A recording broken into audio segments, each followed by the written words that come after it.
blood, and power. These were the twin obsessions that defined Henry VIII's reign. As his swollen body lay rotting from within during those final winter days of 1547, England's most notorious king faced his mortality with the same ruthless calculation that had seen him execute 2 wives and countless enemies. "The lion is dying," whispered courtiers behind closed doors, but his claws remained sharp until the very end. The journey to this grotesque finale began decades earlier with a handsome, athletic prince, renowned across Europe for his charm and vitality. Few could have imagined that the radiant young heir, adored by the people, would one day transform into a bloated tyrant, crippled by disease, paranoia, and a desperate hunger for control. But beneath the splendor of Tudor palaces and the golden image painted by royal propaganda, Henry's world was built on blood. His court was a theatre of fear where nobles lived at the mercy of his moods, where loyalty could not guarantee safety, and where a single whisper of treason could end in the axe's fall. By his final years, Henry was a king consumed.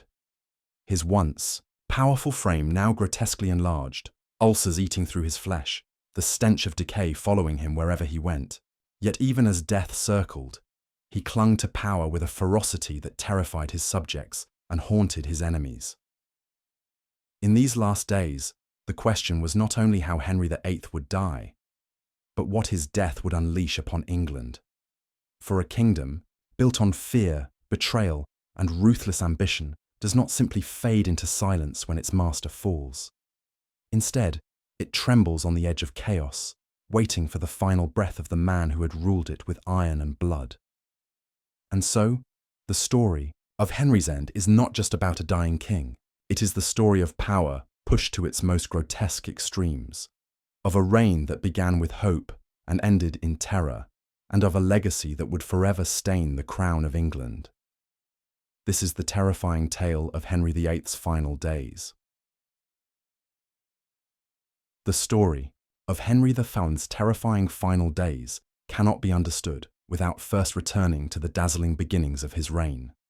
A reign that promised greatness, prosperity, and renewal before descending into fear, paranoia, and death. When Henry ascended the throne in 1509, England breathed a sigh of relief. The long and bloody Wars of the Roses had ended, but suspicion and unrest still lingered beneath the surface of Tudor rule. His father, Henry VII, had been cautious, frugal, and deeply mistrustful. He built a dynasty, yes, but he did so with cold calculation, always haunted by the possibility that his throne could be stolen. His court was shadowed by paranoia, his policies by restraint. The crown was safe, but joy was absent. Then came young Henry, 18 years old, strikingly tall, broad-shouldered, and bursting with energy. To the people of England, he was the embodiment of everything a king should be. Handsome, charismatic, athletic, and cultured. He jousted with grace, hunted with tireless energy, and dazzled with music and poetry. He was no mere ruler. He was the Golden Prince, a figure of myth come to life. The contrast between father and son could not have been greater. Where Henry VII had been dour and cautious, Henry VIII radiated vitality and extravagance. London erupted in festivals when he was crowned. The young king opened the royal coffers, lavishing his court with feasts, tournaments, and displays of grandeur unseen in England for generations. Nobles who had once tiptoed carefully around his father now basked in the warmth of Henry's charm. For a time it seemed as though a new golden age had dawned. Yet beneath this brilliant exterior, shadows lurked. Henry's youth had been shaped not by hardship but by indulgence. He was not raised to rule. His elder brother Arthur had been groomed for the throne. Henry was the second son, destined for the church, taught music and theology rather than the hard lessons of governance. When Arthur died unexpectedly, the path to kingship fell to Henry. But with it came a gnawing insecurity. He was not the boy trained for power. He was the boy who inherited it by chance. An insecurity, once rooted in a mind so hungry for validation, can grow into something monstrous. Early in his reign, Henry sought glory on the battlefield. War was, for him, not a necessity, but a stage upon which he could prove himself. He longed to be remembered as a new Alexander, a conqueror of empires, not just a king of a small island kingdom. France became his obsession. Campaigns were launched, alliances forged, and the treasury drained to fund his dreams of martial triumph. But for all his bluster, Henry was no seasoned general. Victories were few, costly, and fleeting. The glory he craved often slipped through his fingers, leaving behind only debts and discontent. Yet Henry's failures abroad were masked by his triumphs at home. He poured energy into cultural magnificence, constructing palaces that rivaled any in Europe, surrounding himself with poets, musicians, and scholars. The English court glittered, and Henry shone at its centre. He cultivated an image of magnificence, of divine right, of a monarch destined to dominate history. For a time, the illusion held. But illusions demand sacrifice. The court's opulence was paid for by heavy taxation, draining the pockets of common people. The king's hunger for admiration demanded ever greater spectacles, each more extravagant than the last. And as his appetites grew, so too did his need for control. That need first revealed itself most brutally in his marriages. Henry's union with Catherine of Aragon, his brother's widow, had begun as a love match, a partnership celebrated across Europe.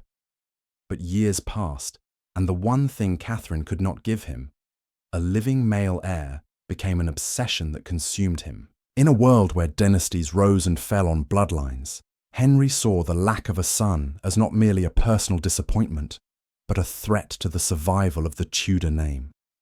Here, insecurity bloomed into ruthlessness. Catherine, once cherished, became expendable. Henry demanded an annulment from the Pope, setting into motion a chain of events that would tear England away from Rome, fracture the Christian world, and unleash decades of religious turmoil. What began as the private desperation of a king soon became a national crisis. Henry's decision to break from the Catholic Church was not just about desire or pride, it was about power. By declaring himself the supreme head of the Church of England, Henry elevated his authority above even the popes. His word became law, his will divine command. Those who opposed him, whether noble, priest, or commoner, found themselves branded as traitors. Their lives ended on the scaffold. The Golden Prince was fading. In his place rose a king who believed himself untouchable, accountable only to God, his paranoia sharpening with each passing year. Friends of decades could become enemies overnight. Advisors who guided him one day could be condemned the next. The axe and the executioner's block became as familiar to Henry's court as music and feasting once had been. And still, his appetites raged unchecked. 6 wives in total would stand by his side, each a reflection of his desperate needs: love, lust, validation, and above all, the elusive promise of a son. 2 would die by his command, others cast aside. 1 lost to death in childbirth, and only 1, Catherine Parr, would survive him. The story of Henry's reign was now one of transformation, and not for the better. The athletic, golden-haired youth was long gone. In his place stood a man who had grown heavier, crueler, and more suspicious. His body, once the picture of health, began to betray him. Injuries from jousting festered, infections spread, and what may have been untreated diabetes or syphilis ravaged his frame. Ulcers opened on his legs, refusing to heal, filling the air around him with a stench no perfume could disguise. Still, he ruled with an iron hand. Courtiers trembled in his presence, knowing that even as he limped and groaned in agony, his mind remained sharp, his will dangerous. The executioner's axe never dulled, and Henry's rage never softened. By the time his final winter approached in 1547, England was a kingdom built on fear. Once the golden hope of a new age, Henry VIII had become a symbol of terror, his very name enough to silence dissent. The prince who had dreamed of glory now lay swollen and rotting, surrounded by enemies both real and imagined, clinging desperately to a power that had long since devoured his soul. This was the stage upon which the last act of Henry's life would unfold. A man who had once embodied promise now stood as a monument to corruption, cruelty, and decay. His court whispered of his death, his enemies plotted for his throne, and his people, weary of his tyranny, braced for what would come after. The setup was complete. The lion, once golden, now diseased and fading, was about to make his final stand. The golden image that once defined Henry VIII had long since faded. By the 1540s, England was a kingdom trembling under the weight of his tyranny. Every decision, every whisper of his will, carried the threat of blood. The young prince who had once captivated Europe was now a swollen figure of dread, his health rotting, his mind consumed with suspicion. And yet, his power remained absolute. It was in these final years that Henry's reign became a study in fear. Nobles, who had once basked in his favour, now walked carefully, never knowing when the king's gaze would turn cold. Men who had feasted at his table for decades found themselves suddenly branded as traitors. Few deaths shocked the court more than that of Thomas Cromwell, the very architect of Henry's religious revolution, who had guided England through the break with Rome and built the machinery of Tudor power. Cromwell had been indispensable until he wasn't. When Henry tired of him, accusations were spun, charges fabricated, and Cromwell's head rolled beneath the axe. This was Henry's pattern. His court was not a place of stability, but of shifting sands, where loyalty offered no protection and where survival depended not on virtue, but on luck. Each noble lived under the shadow of the axe, each minister knowing he might be honored today and executed tomorrow. In such an environment, fear became the true currency of power. But fear alone was not enough. Henry also sought to control hearts and minds through religion. His split from the Catholic Church had not been merely a personal matter of marriage. It had been a cataclysm that reshaped England. And now, as his body weakened, his determination to enforce his will upon the souls of his subjects only grew stronger. Those who clung to Rome were branded heretics. Those who pushed too far into Protestant reform were likewise condemned. Henry positioned himself not as a man caught between two faiths, but as the divine ruler whose word defined truth. It was here that the seeds of persecution grew. To be the wrong kind of Christian in Henry's England was to live in constant danger. Foreigners, particularly those of different faiths or darker complexion, were regarded with suspicion. The king's rhetoric of purity and loyalty created an atmosphere where outsiders could easily be scapegoated. In an age already scarred by xenophobia and religious strife, Henry's rule sharpened the divisions. And while the people feared his laws, they also whispered of his body. The once athletic monarch was now grotesquely obese, his frame collapsing beneath his own weight. Chronic pain tormented him, and festering ulcers seeped through his bandages, the smell so foul that courtiers recoiled in his presence. Yet his eyes still burned with a terrifying energy, a reminder that though his body decayed, his will remained deadly. To look upon him was to see both the ruin of flesh and the persistence of power. In this atmosphere, betrayal flourished. Factions at court schemed constantly, each jockeying for influence as the king's health failed. One misstep could mean death. One well-placed whisper could bring about an enemy's downfall. Even his wives were not safe. Catherine Howard, young and beautiful, had briefly reignited Henry's sense of virility, but her alleged infidelity sealed her fate. She was dragged to the Tower, condemned, and executed at barely 20 years old.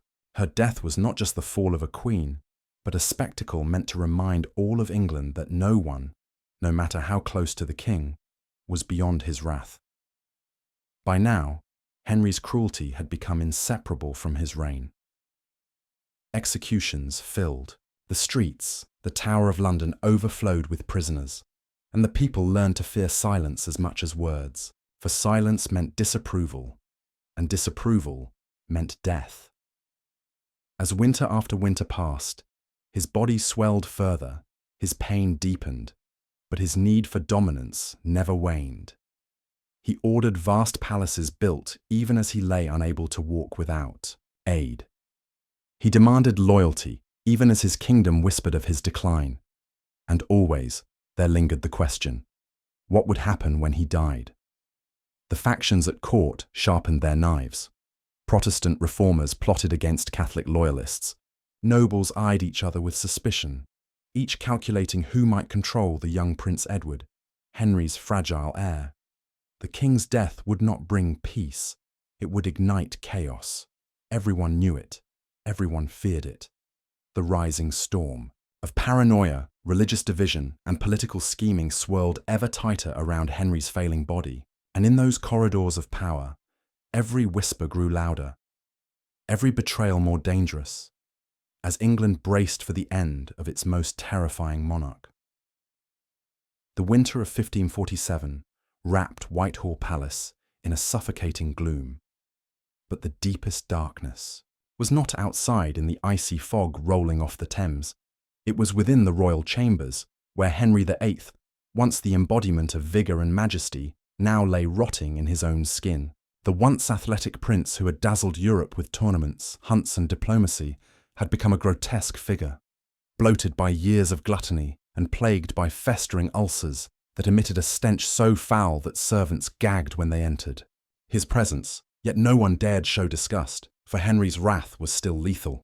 Though his body was in decay, his mind, when not clouded by fever, retained enough of its ruthless sharpness to destroy lives with the stroke of a pen.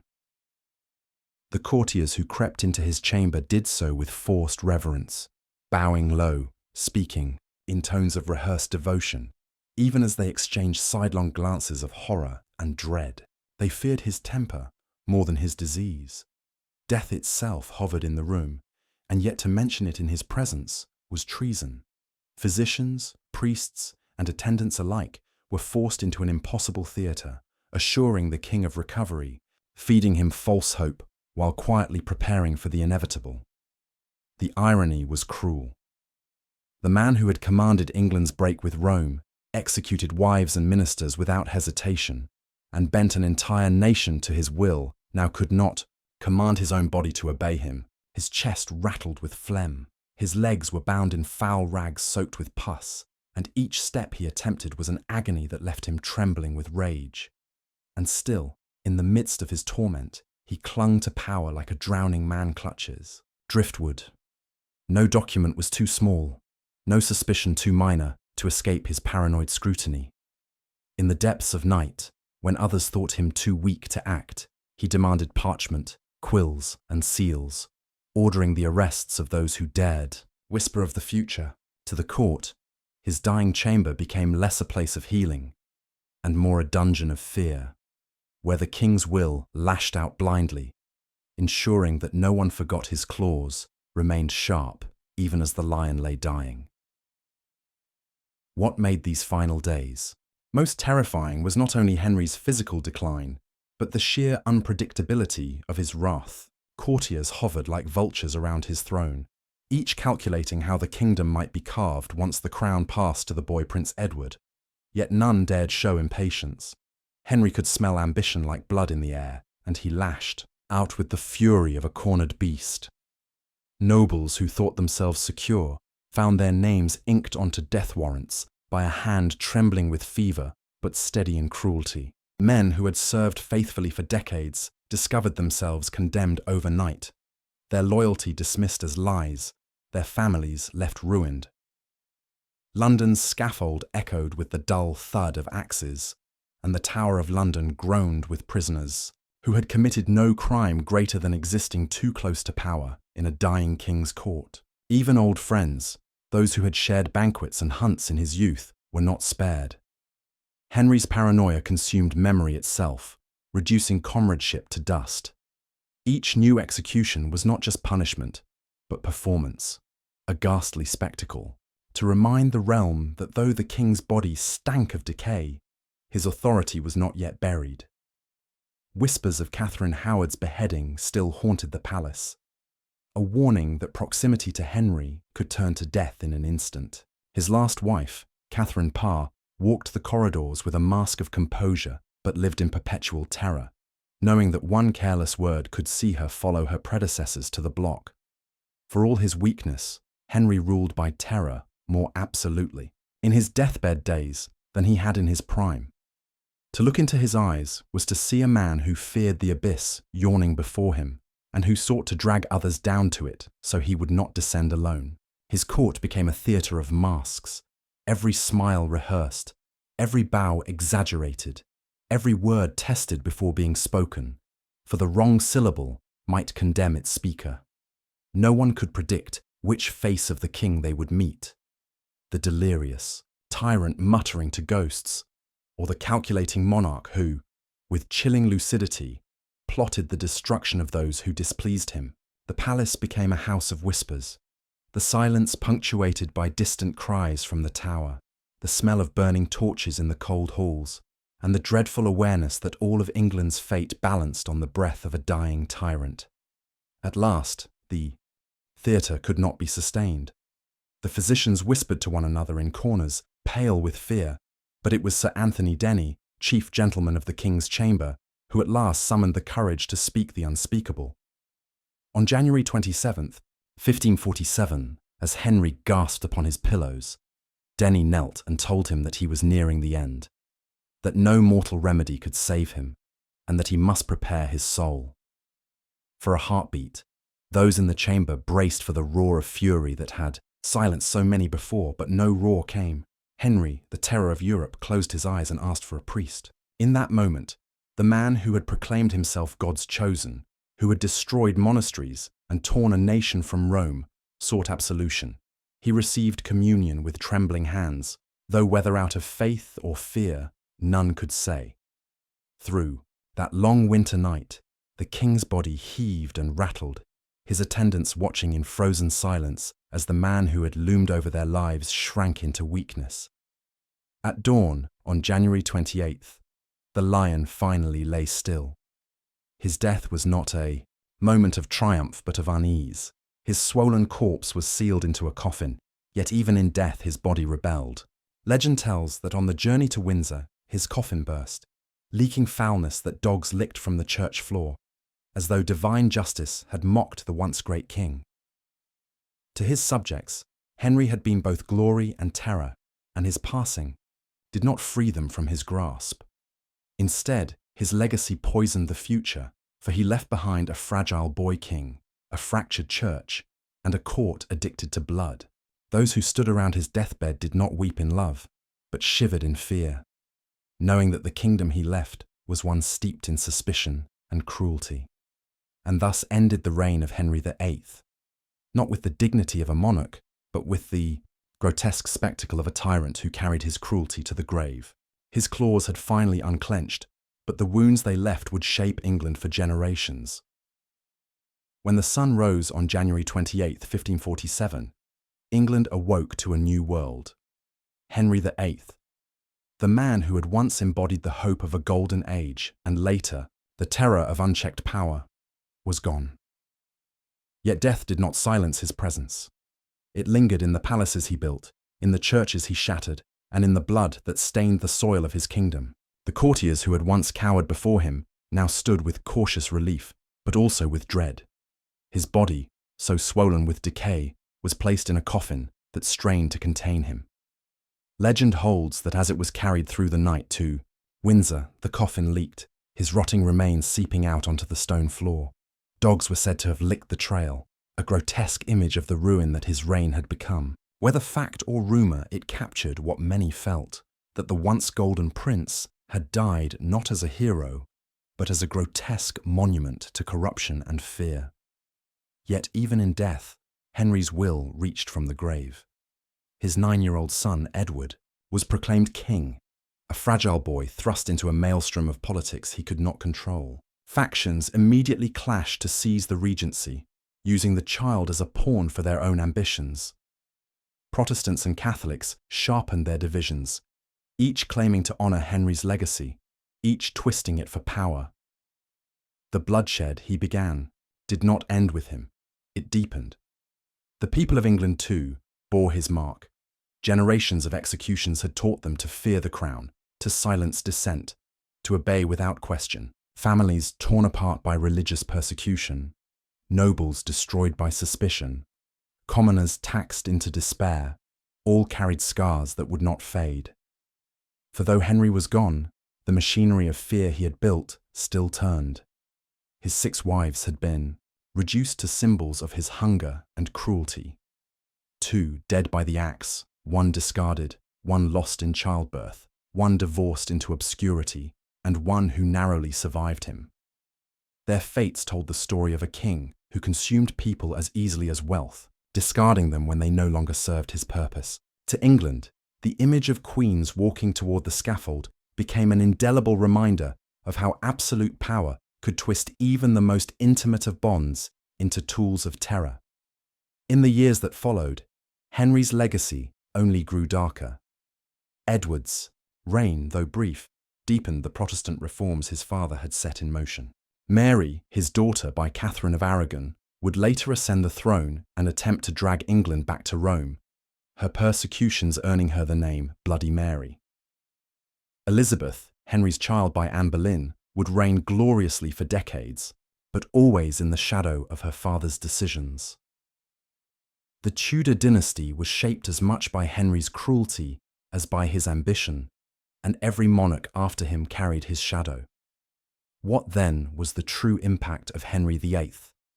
Was he the visionary who gave England independence from Rome, laying the foundation for a new national identity? Or was he the tyrant who drowned his people in blood, consumed by lust, fear, and hunger for control? History struggles with this duality. His achievements in statecraft cannot be denied, but neither can the human cost. And beneath it all lies a truth that feels uncomfortably familiar across centuries. Henry's obsession with power and purity sowed division that punished the vulnerable. Outsiders, dissenters, and those marked as other bore the brunt of his paranoia.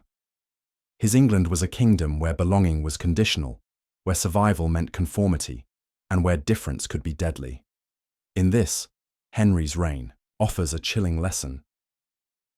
For his story is not just about a king in the 16th century. It is about the corrupting force of unchecked power, the dangers of paranoia, and the cruelty that follows when leaders build their rule on fear rather than justice. As his coffin was lowered into the earth at Windsor, beside the woman he had once loved and then cast aside, Catherine of Aragon, the lion's roar, finally fell silent. Yet the echoes of that roar still rumble through history. They remind us of what happens when ambition devours compassion, when fear silences truth, and when power is placed in the hands of a man who believes himself above all others. Henry VIII died believing himself a monarch chosen by God. But history remembers him as something more complicated and far more terrifying. He was a king who began as hope and ended as horror, a man who once dazzled the world, but whose final days were marked not by glory, but by decay, betrayal, and fear. And so, the question lingers for us, centuries later. When power is pursued without mercy, without restraint, without humanity, does it ever truly die with the man who held it? Or does it live on, haunting those who come after, a warning written in blood?